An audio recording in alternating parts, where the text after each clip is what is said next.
Alright guys, welcome back to Kiesel News. A lot of today is going to be dedicated to one story at the end. If you've read the title, you probably know which one it is, but we're going to talk about a few smaller stories first before we move on. The first one being that there's been some characters confirmed to return for the Young Sheldon sequel series. No way! Now, obviously, I'm not huge on Young Sheldon, but I do think it's good that these returns are only going to be guest stars so that the show can stand on its own.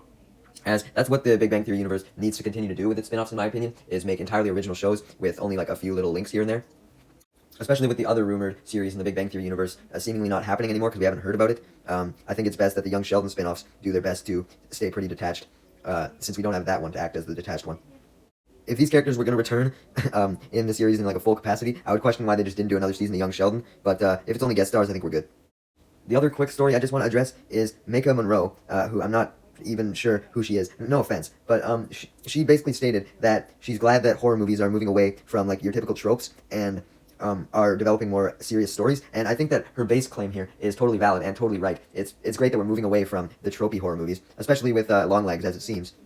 However, in regards to her stance on female roles in horror movies, where it's just like hot girl running, I don't know about that. Like, in the lower budget ones, sure, there's always like a hot girl and then they have like a fan service scene where she gets in a pool and then gets murdered or some shit. Like, yeah, that's a trope. But in terms of there not being any strong female leads in horror movies, I mean, have you seen Halloween? What about Laurie? She was a strong female lead.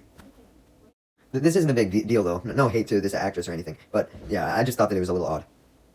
Alright, next up, Disney has been hacked, and apparently 1 terabyte of data was stolen from Disney's Slack channels, and it resulted in a lot of upcoming projects being leaked. Now, it makes me wonder if these projects are going to actually come out and we're going to see what these leaks are, as opposed to just hearing that it happened. I mean, the hacking group has already revealed themselves, so if they were going to get shot up by Disney as punishment, they would have already been shot up, so you might as well maybe leak some potential projects while you're at it. And I say this because apparently the hackers had noble intentions in their statement. They say that they targeted Disney due to how it handles artist contracts, its approach to AI, and its pretty blatant disregard for the consumer. That's a quote I got that they said from Deadline, which they said they told the WSJ. But yeah, I have to respect the hackers a bit. They had the balls to reveal themselves. And hey, it's not like it was like the Insomniac leak, where they leaked employees' personal information. That shit was fucked up. This, on the other hand, I don't think is too bad.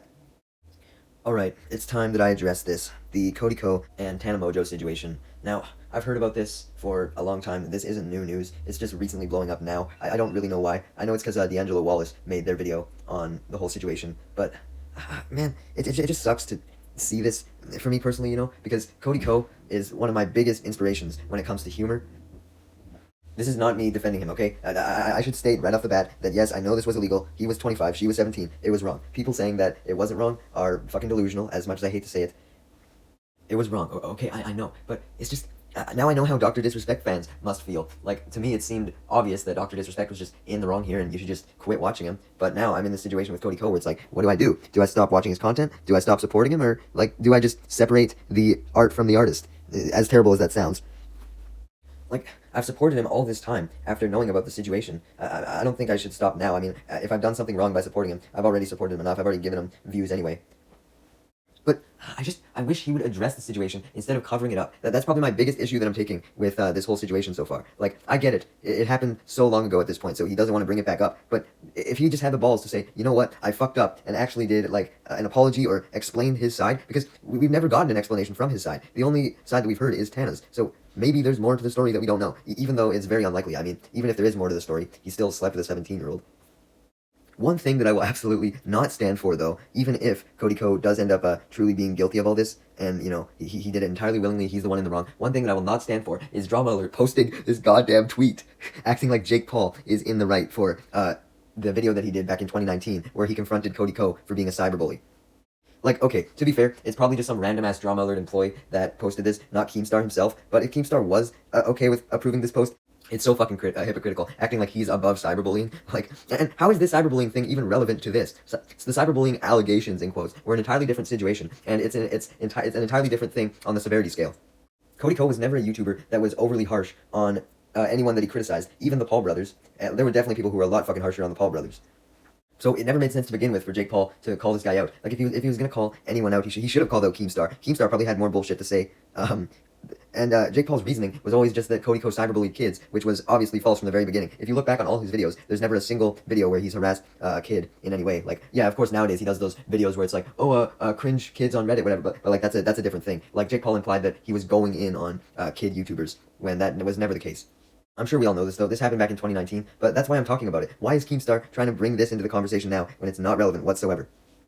the only piece of relevancy that this tweet actually has to the current situation is that it makes me more skeptical, unfortunately, of anything that Keemstar says regarding this incident, and he claims that Cody Ko did in fact know that Tana was 17 and still fucked her regardless. And once again, if that is the case, and it very likely is, then it's wrong. But Keemstar's account is definitely not one that I would take. Like, if D'Angelo Wallace said it, or like literally fucking anyone else, or just someone who actually had first-hand experience, then yes, but not fucking Keemstar.